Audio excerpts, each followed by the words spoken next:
विद्यार्थियों नमस्कार। स्वागत है एक बार फिर से मेरे YouTube चैनल हिंदी सर्वस्व पर, जहां आज हम लोग एक नए टॉपिक के साथ उपस्थित हुए हैं। आज का जो हमारा टॉपिक है वह है वाच्य। इस टॉपिक के अंतर्गत हम लोग वाच्य किसे कहते हैं, वाच्य के प्रयोग और वाच्य के भेदों की चर्चा करेंगे। सबसे पहले अगर बात करें कि वाच्य किसे कहते हैं, तो वाच्य किसे कहते हैं के अंतर्गत क्रिया के उस परिवर्तन को वाच्य कहते हैं, उस परिवर्तन को वाच्य कहते हैं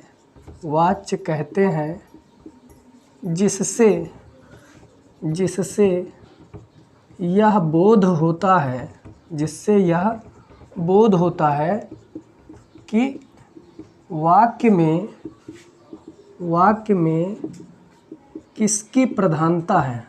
अगर किसकी बात करें तो कर्ता, कर्म और भाव में से किसकी प्रधानता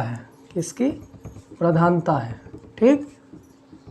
अथवा जो क्रिया के लिंग पुरुष वचन है वह किसके अनुसार परिवर्तित है या किसके अनुसार आए हुए हैं, ठीक है। बात करेंगे हम लोग वाच्य के प्रयोगों की।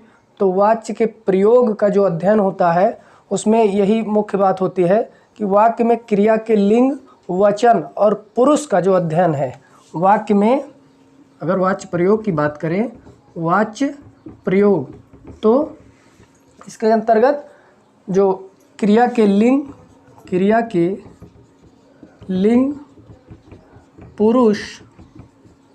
पुरुष और वचन का अध्ययन वाच्य प्रयोग कहलाता है, ठीक है। क्या कहलाता है? वाच्य प्रयोग कहलाता है। अब अगर बात करें कि वाच्य प्रयोग कितने प्रकार से होते हैं, तो वाच्य प्रयोग 3 प्रकार के होते हैं, ठीक है। वाच्य प्रयोग जो है वो 3 प्रकार के होते हैं। इनमें सबसे पहले है कर्तरी प्रयोग, ठीक है। कौन सा है? कर्तरी प्रयोग। दूसरा है कर्मणि प्रयोग, ठीक है। दूसरा क्या है? कर्मणि प्रयोग। तीसरा आपका है भावे प्रयोग, ठीक है। तीसरा क्या है? भावे प्रयोग। अब देखेंगे यहाँ पर जो कर्तरी प्रयोग है, इसमें जब वाक्य में क्रिया के लिंग पुरुष वचन, कर्ता के अनुसार होते हैं। किसके अनुसार?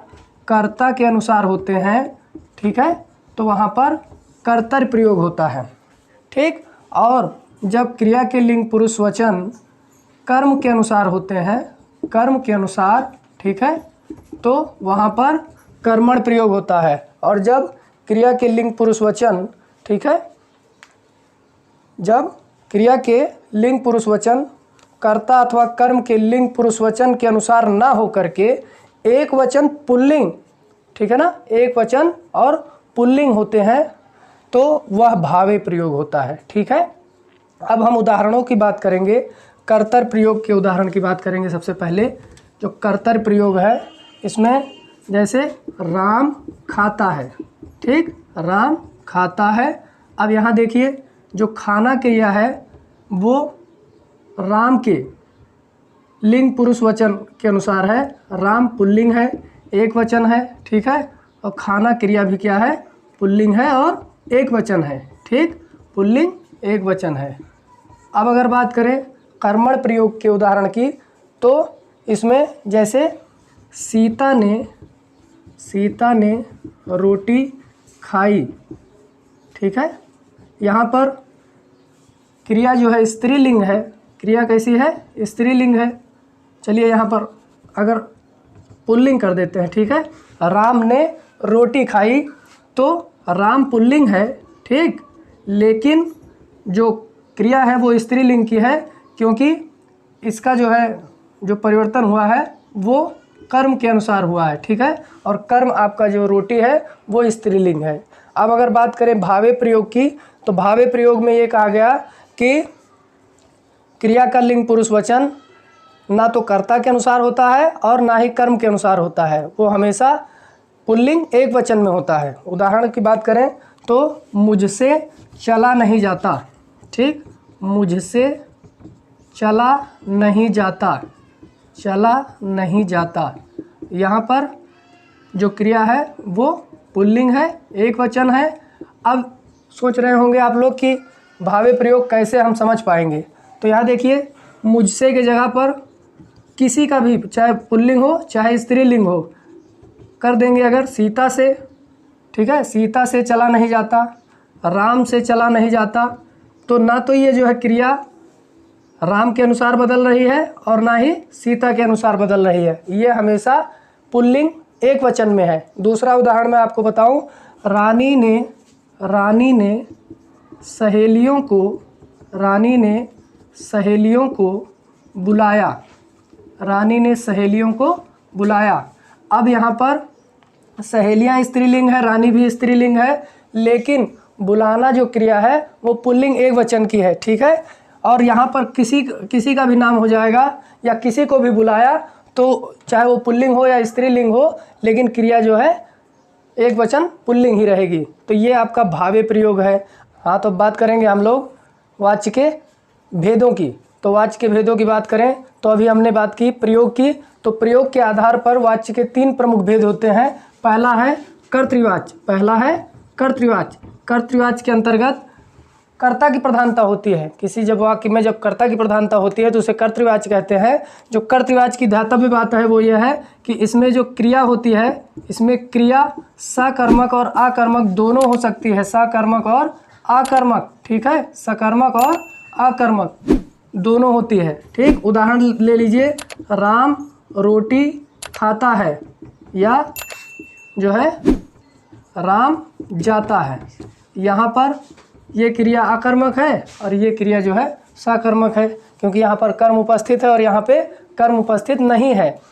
वैसे ही दूसरा है आपका कर्मवाच्य, ठीक है। यहाँ पर वाक्य में, जहाँ पर वाक्य में कर्म की प्रधानता होती है, किसकी प्रधानता होती है, कर्म की प्रधानता होती है, उसे कर्मवाच्य कहते हैं। और इसमें हमेशा क्रिया जो है सकर्मक ही होती है, क्योंकि बिना कर्म के क्रिया जो है, बिना कर्म सकर्मक क्रिया के वाक्य कर्मवाच्य में हो ही नहीं सकता है, ठीक है।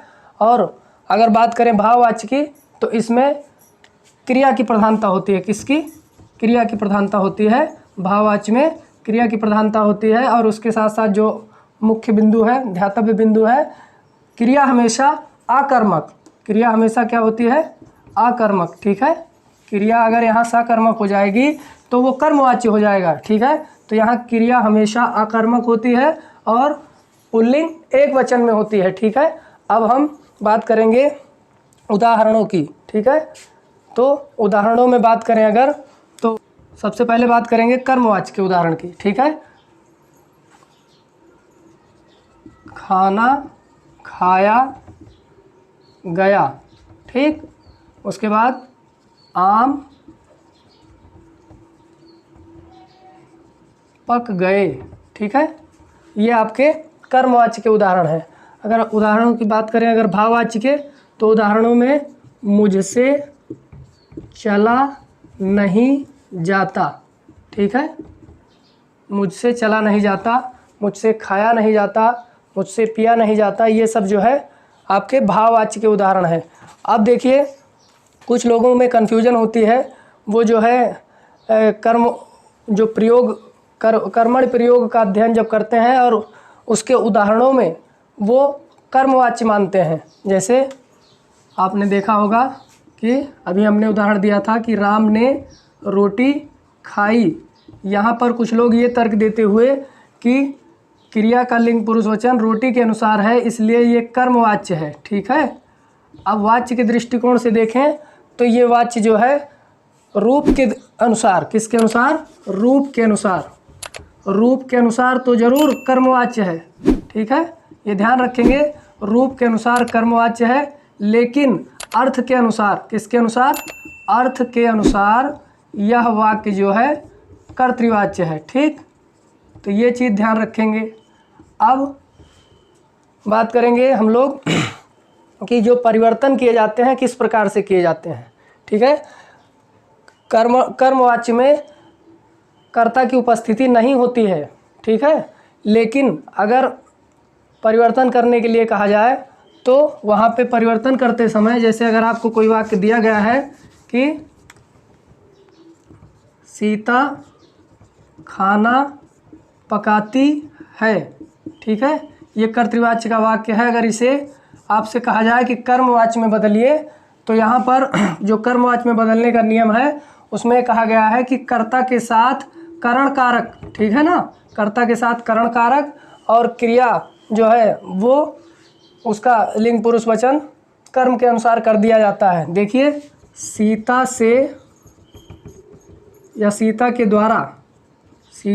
द्वारा खाना पकाया जाता है, ये आपका जो है कर्मवाच्य में परिवर्तित हो गया। ठीक, इस तरीके से कर्मवाच्य से भाववाच्य में भी बदलने के नियम है, और उसमें केवल यहाँ पे कर्म हटा दिया जाएगा। ठीक है ना, सीता के द्वारा पकाया जाता है तो ये भाववाच्य में बदल जाएगा। और अगर किसी कर्मवाच्य को कर्तृवाच्य में बदलना है तो उसके कर्ता को जो है उसे कर्ता कारक में करके बदल दिया जाता है, और अगर कर्मवाच्य में बदलना है तो कर्ता को करण कारक में बदल दिया जाता है। आज के वीडियो में फ़िलहाल इतना ही। अगले वीडियो में हम लोग एक नए टॉपिक के साथ हाजिर होंगे। आशा करता हूँ ये टॉपिक आपको समझ में आया होगा। कमेंट करके ज़रूर बताएं। धन्यवाद।